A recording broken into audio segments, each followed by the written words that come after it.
Hemos visto una serie de antecedentes que estimo útiles para hacer un análisis de hacia dónde podría ir la situación de Ucrania con respecto a Rusia y cómo está modificándose la cultura actual dentro de Ucrania y configurándose el futuro del país. Estos 5 antecedentes han sido, primero, el concepto de independencia tan discutido, ¿no? Segundo, digamos, la corrupción y la revolución naranja, cosa estructural y sistemática en el país, al menos hasta hace muy poco, y yo creo que sigue siendo así. El tercero, podríamos decir que es el Euromaidán y, digamos, el descontento popular y la cultura pro-europeísta estandarizándose en una sociedad, digamos, cansada por la pobreza y la corrupción. El cuarto sería, la anexión de Crimea, cosa increíble que Rusia, pues, no es que penetrara en el territorio ucraniano y se la llevara, es que básicamente la simpatía de Crimea por Rusia facilitó y permitió esa anexión que fue casi un paseo, ¿no? Anexión que la comunidad internacional dice que no es legal y que una resolución de la ONU rechaza. Y la quinta sería el Donbass, las repúblicas de Donetsk y Lugansk, y su legitimidad o no. Esa zona está totalmente tensa por esa lucha ideológica, política, cultural, bélica, por la cuestión de la independencia y de la pertenencia a la cultura rusa, ¿no? De esos territorios y de esos ciudadanos, y de Ucrania por extensión. Bien, los ejes para poder analizar estos antecedentes de estos hechos, en primer lugar, es el eje nacionalista. Vemos muy claramente que toda la historia reciente de Ucrania está empañada por la obligatoriedad de tener que encontrar un equilibrio entre el eje cívico nacionalista, es decir, nosotros somos un país soberano y de forma cívica, de forma institucional, como un Estado que busca el bienestar, como un Estado soberano de derecho, pues queremos realizarnos, queremos ser felices, tener derecho a buscar nuestro propio destino, ¿no? Es decir, ese nacionalismo cívico que lo que busca es romperse, desligarse de forma, formal e institucional de Rusia para poder buscar su propio destino y emanciparse, ¿no? Lo que se llama un nacionalismo centrífugo, es decir, quiero irme de aquí. Pero claro, el nacionalismo cívico no busca una ruptura con las raíces culturales y no es prioritariamente ideológico. Ese sería el nacionalismo étnico, ¿no? El que busca sobre todo la pureza de la raza y ciertas justificaciones históricas para poder legitimar, pues, el uso de la fuerza o el uso de herramientas políticas, herramientas, burocráticas, para estimular situaciones que finalmente resulten en generar una unión de los pueblos por causa de fuerza mayor y una causa mítica, una causa histórico-mágica, ¿no? Por decirlo así. Es decir, nosotros somos un pueblo puro y tenemos que estar unidos porque somos una raza y debemos mantenernos en una línea expansiva, en una línea defensiva y en una línea nacionalista en términos emocionales. Tenemos que sentir nuestra nación y tenemos que estar hermanados por la pureza de nuestra esencia, ¿no?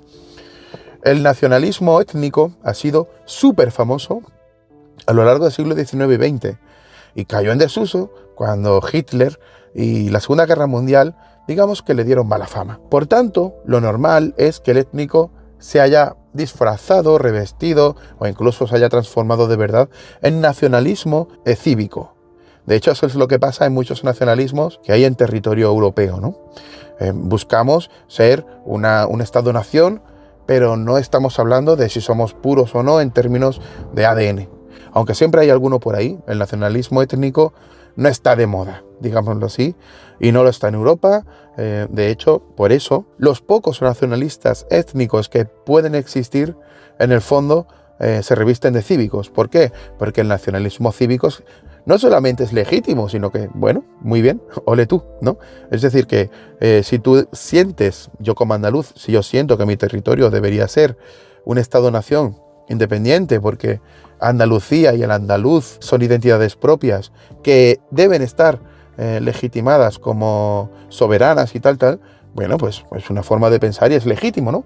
A mí, ¿quién me va a obligar a pensar diferente? Gracias a que existen las elecciones, puedo votar partidos que defiendan mi postura. Eso es legítimo y eso está bien. Otra cosa es decir, yo soy superior porque soy andaluz, ¿no? Eso ya es otra cuestión. Ocurre que en el eje nacionalismo étnico versus cívico hay mucha tensión, porque el discurso de Rusia es un discurso que tiene un componente étnico muy fuerte. Bueno, la fuente etnogénesis eslava, ¿no? El etnocentrismo del pueblo eslavo que procede de la Rus de Kiev y de mucho antes, ¿no? Entonces, bueno, podemos legitimar, bueno, es que Ucrania es Rusia por la Rus de Kiev y porque son pueblos que vienen, ¡buah! Como decía el de PNV, ¿no? Tenemos a Aitor, que es un ancestro del cual provenimos todos y tal. Bueno, pues muy bien, podemos buscar una figura mítica como Adán o Eva, ¿no? Que legitime que todos venimos del mismo hombre y por tanto, tanto ucranianos como rusos somos la misma raza, porque, bueno, está muy bien. Pero eso no tiene nada que ver con ser un país independiente o no, con tener un Estado-nación o no. Es decir, son cuestiones diferentes. El nacionalismo cívico busca una soberanía y una identidad política, ¿vale? Y una personalidad jurídica propia. El nacionalismo étnico no busca eso.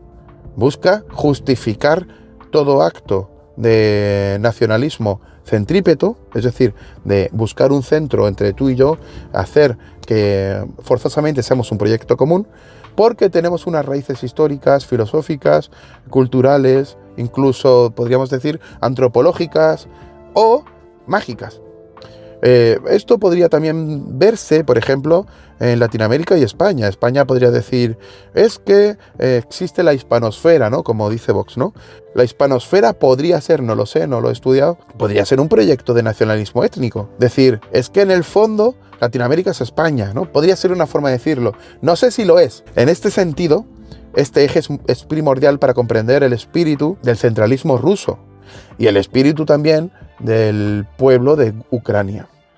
El segundo eje, voy rápido, me enrollo mucho y tengo poco tiempo. El segundo eje sería el eje globalista. En el eje globalista vemos como algunos son anti-OTAN y otros son pro-OTAN. Algunos quieren adherirse a un supuesto occidente, otros quieren formar parte de un proyecto común que casi se congratula de estar al margen de Occidente, etcétera, ¿no? Es decir, el eje globalista es primordial para poder ver cómo van a responder los diferentes actores en esta contienda y finalmente en el futuro, pues en este conflicto. Yo creo que en el eje globalista va a existir casi de forma paralela una facción pro-europeísta y una facción anti-europeísta y que va a ser imposible encontrar un equilibrio en este paralelismo.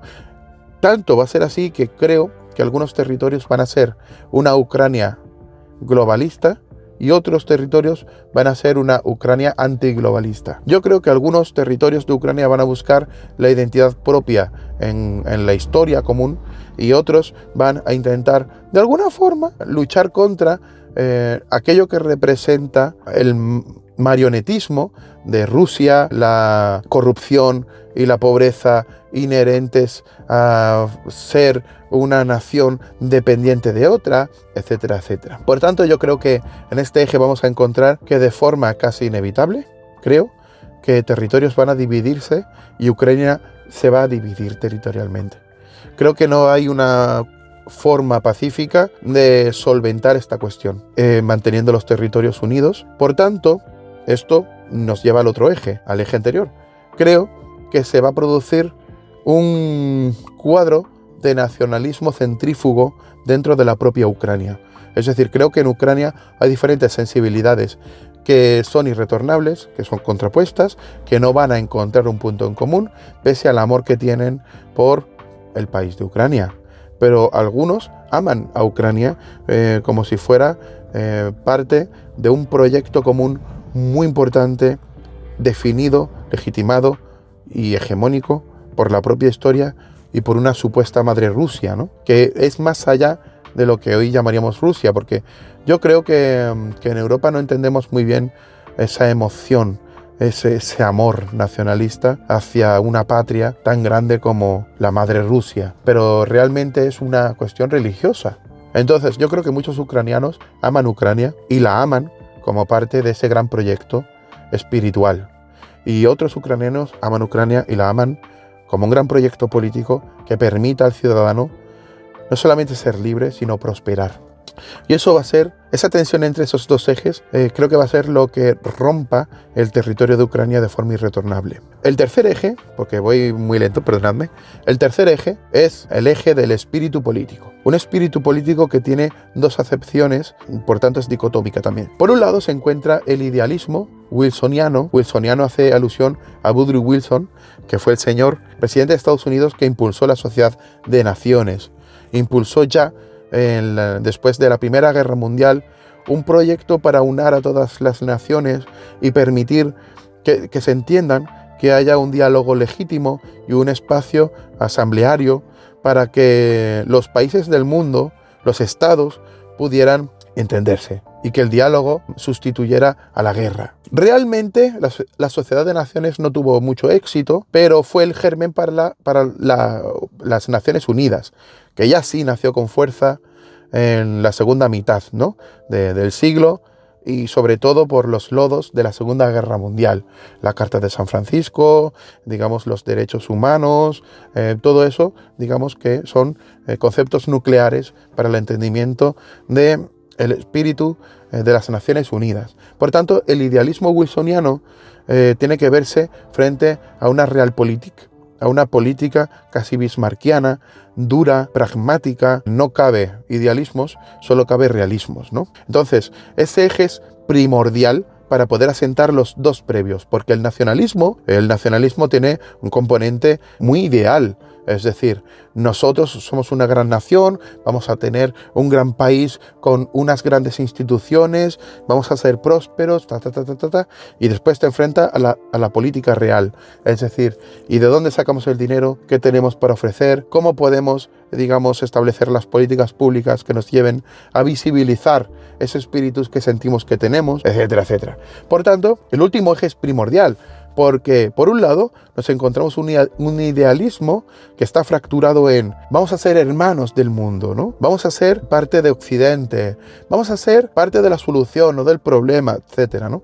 Pero por otro lado también hay un idealismo de decir Ucrania tiene identidad propia, tiene un gran espíritu que procede de Rusia, pero no es Rusia. Pero deberíamos estar siempre ligados con Rusia, no enemistarnos con el espíritu ruso, porque entonces nos enemistamos con nuestro propio espíritu, etcétera, etcétera, ¿no? Ese idealismo hace que perdamos el contacto con la realidad en el día a día, en el establecimiento de políticas, ¿no? Y es necesario encontrar un equilibrio entre la política real y la política ideal, porque si no, podríamos hacer unos presupuestos generales del Estado que sean ideales pero no reales, como sucede en España, por ejemplo, o podríamos llevar a cabo una guerra que vamos a perder y no sabemos que vamos a perder, porque hemos perdido el norte, es decir, vivimos en un mundo ideal pero no en un mundo real. Ese equilibrio entre lo ideal, que debe ser la guía espiritual de nuestro proyecto, y lo real, que debe ser la guía pragmática de nuestro proyecto, ese equilibrio no se está dando y no es posible que se dé a corto plazo.